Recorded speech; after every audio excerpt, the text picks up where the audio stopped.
Oi, meu nome é Mila e eu sou do canal Transversais.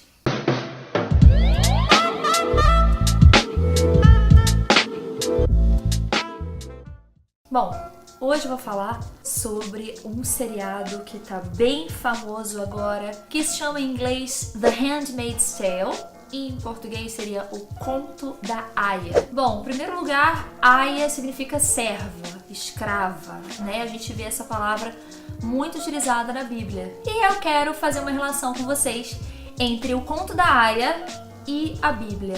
Tem alguma coisa a ver? Tem tudo a ver? O que pensar sobre isso? Bom, primeiro é importante dizer que O Conto da Aia é um livro escrito pela Margaret Atwood, que é uma autora canadense. Ela escreveu, ou melhor, ela lançou esse livro em 1985. E recentemente esse livro se transformou no seriado criado pelo Bruce Miller. Bem, O Conto da Aia, ele mostra uma distopia. Uma distopia é como se fosse uma ideia exatamente contrária à utopia. A utopia é algo maravilhoso, tão bom e tão perfeito que é inatingível. A distopia é o contrário, é uma anti-utopia, como se fosse esse lugar imaginário em que existe muita opressão e muita tristeza. Eu vou falar aqui estritamente sobre a minha opinião do seriado e a relação que eu tracei entre ele e a Bíblia. Não vou falar sobre o livro. Como seria a vida num país cujo estado é religioso?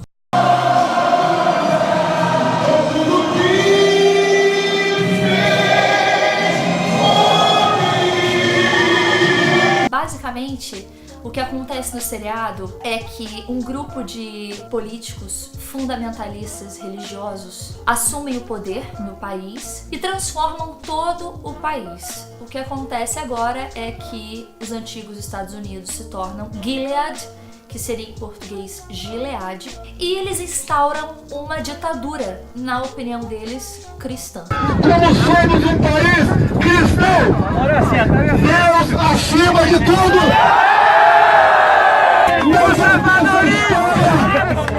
Essa historinha de Estado laico não, é Estado cristão!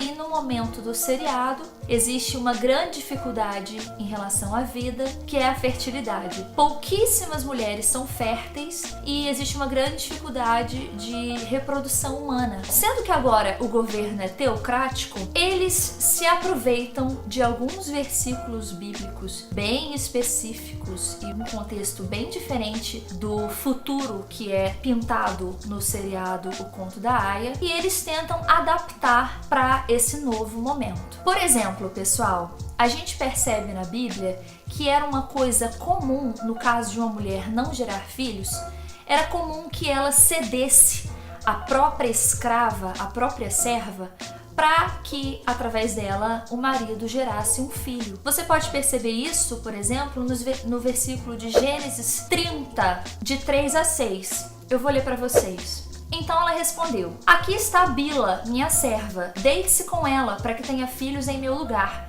e por meio dela eu também possa formar família. Por isso ela deu a Jacó sua serva Bila por mulher. Ele deitou-se com ela. Bila engravidou e deu-lhe um filho. Então Raquel disse: Deus me fez justiça, ouviu o meu clamor e deu-me um filho. Por isso deu-lhe o nome de Dan. A gente percebe que na cultura hebraica, essa era uma prática muito comum há tantos anos atrás. E é isso que acontece na teocracia de Gileade. Como existem pouquíssimas mulheres férteis, essas mulheres férteis se tornam as aias, e elas só andam com a roupa vermelha e com a cabeça coberta com abas brancas que as impedem de olhar para o lado e também de serem vistas. E essas mulheres servem como escravas de reprodução. É interessante dizer que todos os nomes dessas aias sempre começam com off. Por exemplo, a personagem principal do seriado se chama Offred, que é a junção de off mais Fred, que em inglês significa meramente que ela é do